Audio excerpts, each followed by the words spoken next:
feel like we need to talk a little bit more organically about this summer, the summer of Saudi, as we've had it so far. Yeah. It began with Cristiano Ronaldo going over to the Saudi League for an enormous deal. And people talked about, oh, he's going to raise the level of the Saudi Pro League, blah, blah, blah.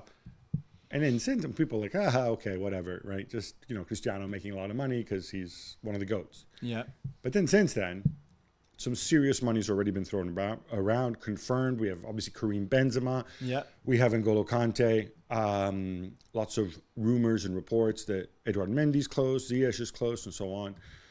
I want to start with one basic question, because to me, this smells like China a few years ago. Yeah, it sounds a bit like that. Is that how you see it?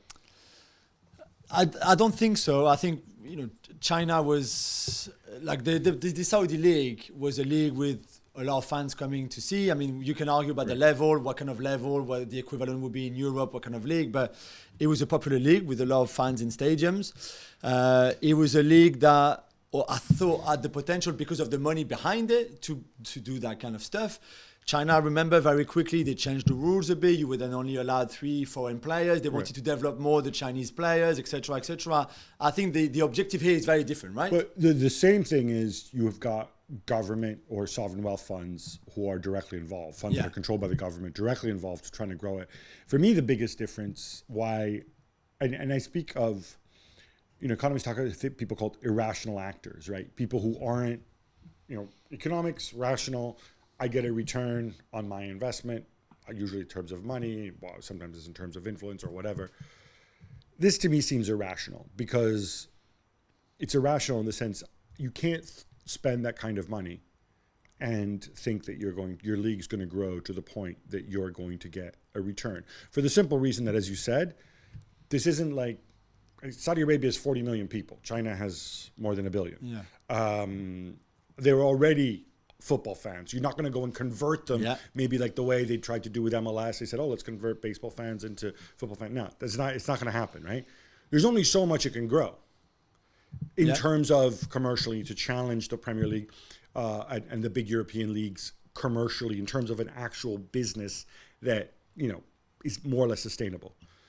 And I think that is what's making a lot of people uneasy about this, and is what getting a lot of people, including myself, maybe wrongly, to assume this is going to last a little while and then it's going to fizzle out. Maybe, although you could think that if the big stars keep coming, then the TV rights, even in Europe, you would want to watch a game with Cristiano against Benzema and Modric against Ziyech or Kante. You see what I mean? So maybe then the TV rights would go up. Maybe there would be more sponsors coming, and not just Saudi brands and Saudi big companies. Maybe sponsors from around the world would want to be associated. Yeah. I don't know. And maybe I think it's just a way for them to get a better image and more influence around the world, to try for people to not think about the bad things about Saudi, but think about how good the football is over there. I don't know. It might be a bit of all of that. Yeah, no. And that brings the other thing, is this an image play? Are they trying, or is it an influence play?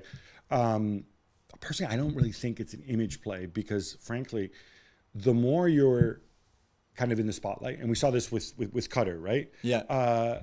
The more people are going to raise issues about human rights abuses, totalitarian governments, and whatever else. So if you want to be a really bad dude, the best thing to do is just control your country and not have an international profile, right? Yeah. Everybody knows who Jamal Khashoggi is, in part, football fans know who he is, in part because of the Newcastle takeover, whatever, right?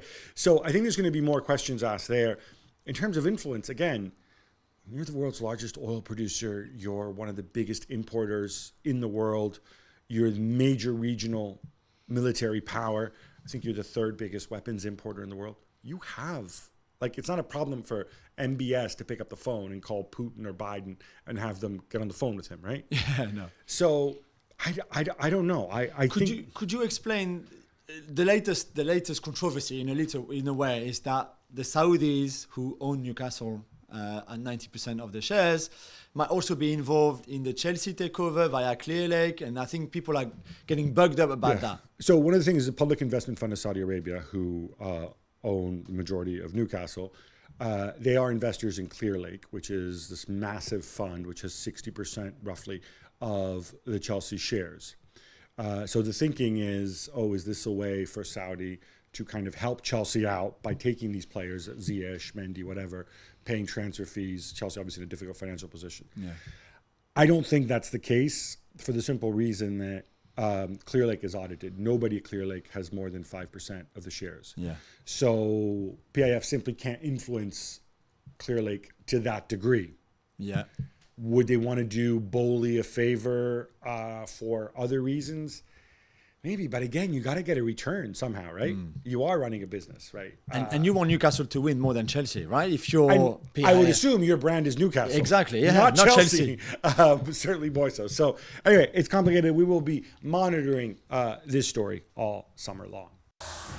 Thanks so much for watching ESPN on YouTube. And for more sports highlights and analysis, be sure to download the ESPN app. And for premium content and live streaming, subscribe to ESPN Plus.